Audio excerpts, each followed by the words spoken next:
we're back again. I'm in Brick, New Jersey with longtime friend and tattooer Mike Schweigert. This motherfucker's been tattooing a long ass fucking time, I know that. And I've been lucky to be friends with him for a long time as well. And I know you hate my guts, so yeah, don't hide it. Anyway, I think it's important to get people like Mike talking about his experiences in tattooing, and to see where it was, see where it, you know, where it's gonna go, and let's just get to the fucking beef of this. You know, you got to start at the beginning, obviously. So, how'd you start, motherfucker? Well, I moved to Savannah, Georgia to go to school. Don't be afraid to speak up here. And while I was there, one of the first things I did was go get tattooed at a shop called California Tattoo. And who was that owned by? That was owned by California Jack Witt. Still there. We just went down there and celebrated their 40th anniversary there. But started getting tattooed, and you know, he knew I could draw because I was basically going there to art school. So started working around the shop, cleaning up, led into an apprenticeship. Right. I'm sure you were going to this shop a lot, getting a bunch of tattoos. Oh yeah, it was only I remember seeing some of your early tattoos on you, man. Jesus fucking Christ.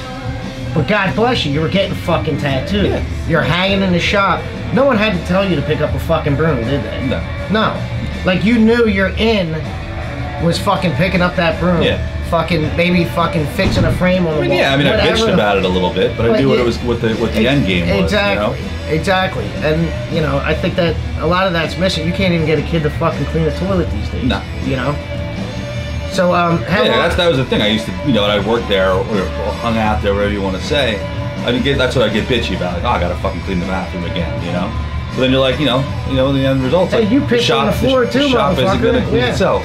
Sure. It's part of the deal. You learn how to clean a shop, you know? But that goes hand in hand with running your own place, you know what I mean? Like, that's why I did what I did with my kid, you know? Like, his first day in the shop, I was laughing my ass off because he's pulling fucking, like, used tampons out of the toilet. His first fucking day. And I remember he comes out of the toilet with a glove and a tampon, and I said, welcome to tattooing, asshole. You know? Yeah, you sure you want to do this, right? Yeah, I mean, and it starts with that, you know? Like, you go from that, you know how to clean a fucking toilet. It goes with everything in the shop to when you do actually have your own shop. You know what I mean? You should know how every fucking nut and bolt fucking turns in that place. Yeah. You know, so how long did you spend there? I was there for just about a year. Okay. And then I was either like stayed there, which him and I, like, you know, he was an older guy, I was young, you know, we just kind of butt heads a little bit. Oh, of course. And we either like go back to, like, my mom moved to Florida. I know he's not, he wasn't the easiest guy to deal with. No. I'm sure. You know. We got along better than most. Sure. Of other people. Some, I should say other people have. We know other people that have worked there. Yeah. And they were quite pussies about it, to be honest. Am I not? Yeah, I guess. Am I not telling the truth? Okay. You know. So either that or I came back up here. So I came back up here. Because I had a bunch of friends who were like, I'll get tattooed. I'll get tattooed. Yeah, so I was like, well, then we're going to go. You know, at that point in time, man, everybody in the fucking music scene and shit. Yeah, all the hardcore kids, all the skaters, they all want to get tattooed. And there wasn't a lot of guys tattooing. No. Not well, anyway, or competently. When I first came up here, I moved back up here in the spring. And where is here? Just Jersey area? Jersey, right. Okay. Like next town over, Point Pleasant. Okay. In Ocean County, which is the county we're in right now, there was 2 tattoo shops. And which ones were they? There was were they both Jeans and East Coast Tattoo, which is Lenny Weber. Okay. By that point, Danny Wolf had closed his shop. That was out in Lakewood, I believe. So it was just those 2 guys, and there's Gene and Tony in Monmouth County. There was nothing, man. No. You know, I think Howie's dad was over in Pittman. Phew, what a fucking dump. And no, listen to me, dude. Like, that's kind of where I got my start. Yeah. Was like trying to clean that place up. I don't know how. I mean, they were making money hand over fist in that fucking place, and it was a dump. Yeah. Just for the simple fact there was fucking nothing around. Where are you gonna go? Where are you gonna go? Yeah, and he had that, and then you know the joint in Atlantic City he had was, oh Jesus fucking Christ, with the lizards and shit and fucking lettuce all over. Well, it's not like the, you know, like they always talks about the pirate shop. You know, it's the same way. Just it wasn't that it was a dirty shop. It was just, there was just shit everywhere. You know? Yeah. Because you had to have every design in the world and then some, otherwise you couldn't make that sale. Absolutely, man. And, you know, that guy learned in Coney Island bucket and sponge. So Absolutely. it was a leaps and bounds farther than where he was at that point, you know. Sure it was.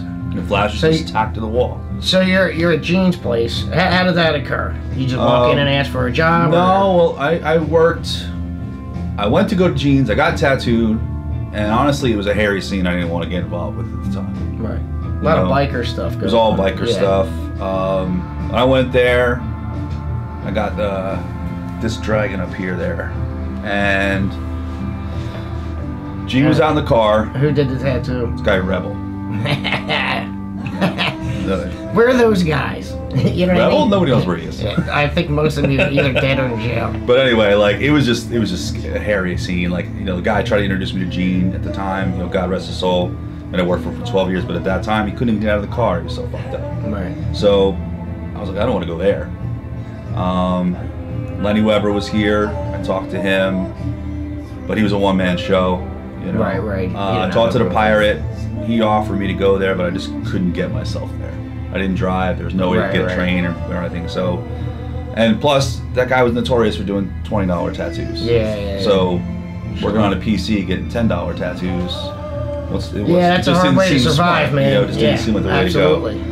So, I worked out of my house for a little while. You know, and then I opened up my own shop. Needed another guy. Where was that at? That was in Point Pleasant. And what was that? That was called Slingin' Ink. All right. You know, Brody still has it now. Yeah. Me and this guy Jimmy, who I used to paint houses with, we've been partners on that place. All right. I worked there. We partnered there with him for about 3 years. We didn't get along. Right. You know, so I just got out. Sure. And that's when I started going to work for Gene. You know, and I worked for him. Well, you were ready at that point. Yeah. You were ready to deal with all that shit. And he was ready. He was, you know, I think he was kind of at that point in his age, you know, his life where he was kind of like out of the. He was still in the clubs. He was still involved, but he wanted to get back into making tattoos. He was cleaning, you know, getting cleaned up as far as everything else. And yeah, it was time, you know. And I mean, fuck, man, you were there forever, man. I know that. Yeah, we started working for him in '93, I believe, and I quit in 2004. Yeah, that's it. Yeah, that was just because the shop was. You put in. The shop I mean, you know, in between. For, I mean, I know you were up at my place a couple days a week here and there, like in the early 2000s. 2003, I think I was there. Yeah. Yeah, we'd do like a couple days with you. Yeah, those were great days. That shop was busy as fuck. Busy. Then, you know. Yeah. I mean, the drop off now is amazing. I mean, you see the drop off and everything. Oh, yeah. It's ridiculous, dude. I just don't understand why. Yeah, you think about the guys, like, you probably have it too. You talk to the guys that work for you.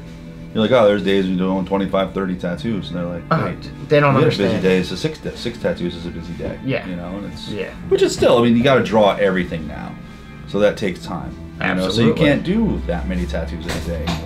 Unless you just point, stay there all see, day. the point customers don't get is we already did draw it for you. You know what I mean? You're not getting. It's all You're back, not going to get anything there.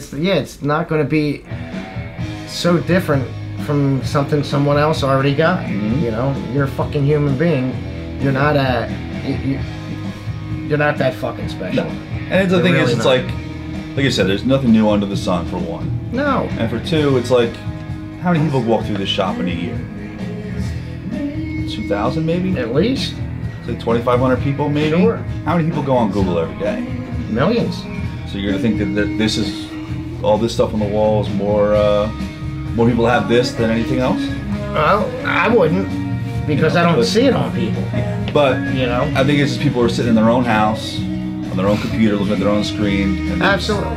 Well, I mean, I'm going to tell you, dude, you know, I always thought that the customer would get smarter in the years to come. They did for a while. But they didn't. They did for a while. They did for a while, and then it just seemed like, because like people they knew when shops were bad. They knew when the price was a cheap price. I mean, that's years and years. You know what I mean? Like when you started having some choices, you knew it could. I mean, word of mouth is, even to this day, is the best advertising. You can't fucking beat it. You know, but you saw that. You know, they went from these kind of designs to Crow. I mean, that stuff fucking exploded. Oh yeah. And then came Cherry Creek. You know, and then it was that's when I wanted to stick a fucking gun in my mouth, was the Cherry Creek shit, you know. But at least you could take that shit, and it was based on a fucking traditional design, and you could redraw it and make it look nice for the customer. Yeah, that's the thing is you were able, and plus you're able to like look and tell a person like, hey, this is a nice design and all, but there's just too many lines for the tattoo this size. Let me just kind of redraw it a little bit, and they'd be like, okay, makes sense. And customers used to trust you. Now they want to do everything but fucking do the tattoo, which is fucking ridiculous at this point. Yeah. But where do you see tattooing going? Personally? Yeah. I kind of feel, I kind of see it going underground again. Yeah. Sooner or later, like real tattooing is going to go underground pretty soon. Well, something's going to fuck it up. Something's going to fuck it up.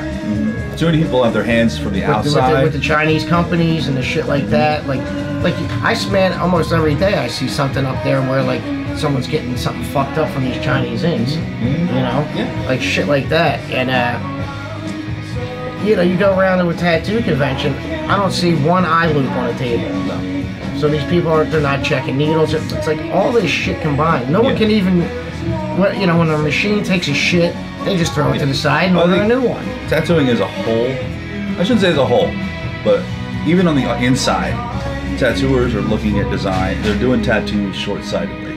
Oh, absolutely. You know, like they're trying to make a tattoo that looks, you know, the line weight, say a 30-year-old tattoo. They're trying to give it on day one. Exactly. And I've talked to guys about it, and they're just like, well, I like that. You know the guys? Yeah. I know the guys. And I've had the same discussion with them. And they're like, well, that's what the customer looks. That's the look they want now, so I'm going to give it to them now. Well, here's the thing. The customer's always fucking wrong. Okay? Yeah, I mean, to fucking tell you. You've probably seen it. You know it and I know it. You look at you've seen tattoos. I mean, like, of course, it's my example always is when Robert Ryan went and got his chest done by Sailor Ray. When he came home, I looked at that tattoo and I was like, man, he used such a skinny line. I don't know why he used such a skinny line. And you see it now. About 6 months later, it was like, that's why. That's exactly why. It looked perfect. And it still does. And that will always be why. It still does. You know? Like this design here. This has got to be over 20 years old.